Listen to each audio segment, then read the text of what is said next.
Mahatma Gandhi national rural, ఇప్పుడు దీని పేరు మార్చారు విబ్జీ రామ్జీ, రామున్ పేరు పెట్టారు. We don't have any problem రామున్ పేరు పెడితే.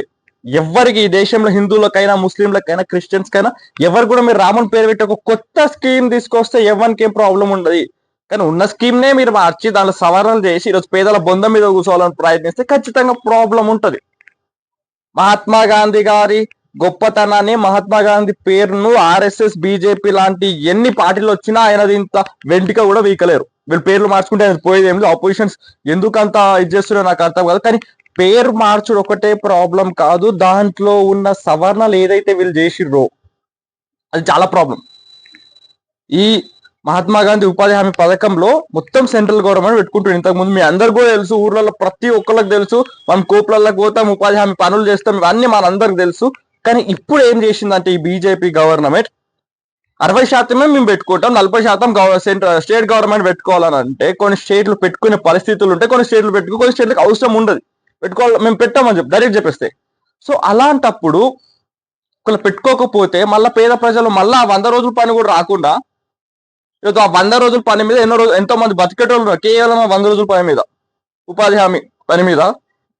ఈ రోజు అసలు పేదల బొందల మీద కూర్చొని ఈరోజు రాజకీయం చేయాలని చూస్తున్నారు వీళ్ళు. అర్థమైందా?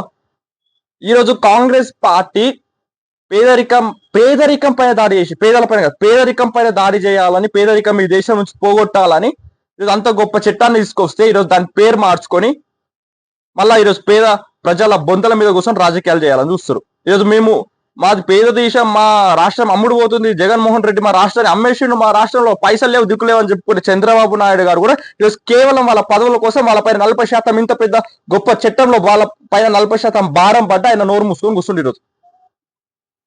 ఇది వీళ్ళ రాజకీయాలు, బీజేపీ రాజకీయాలు.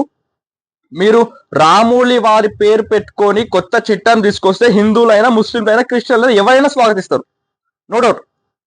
మీరు ప్రజలకు మంచి చేసే చట్టం తీసుకొచ్చి దానికి ఎవరి పేరైనా పెట్టుకోండి, మీరు ఎవరి పేరైనా పెట్టుకోండి, సావర్కర్ పేరు కూడా పెట్టుకోండి. కానీ ప్రజలకు ఉపయోగపడే మీరు ఆల్రెడీ కాంగ్రెస్ పార్టీ చేసింది దాన్ని మళ్ళీ దాని పేరు మార్చుకో. ఎందుకంటే వీళ్ళకు బేసిక్ థింగ్ వీళ్ళకి చేసి కొత్త చట్టాలు చేసి చేత కాదు, ప్రజలకు ఉపయోగపడే పనులు చేసి చేత కాదు. ఇవి ఎవరు ఇప్పుడు చేసుకొని మేమే చేసినామని చెప్పుకుంటాం ఇట్లా పేర్లు మార్చి. సిగ్గుండాలి కొంచెం అన్న. ఈరోజు పేద ప్రజల బొందల మీద నిలబడే చట్టాలు మీరు చేస్తారు. పేద ప్రజల బొందల మీద నిలబడి కూర్చొని చేసే రాజకీయ నాయకులు ఖచ్చితంగా పురుగులు పట్టిపోతారు, ఎవరైనా సరే.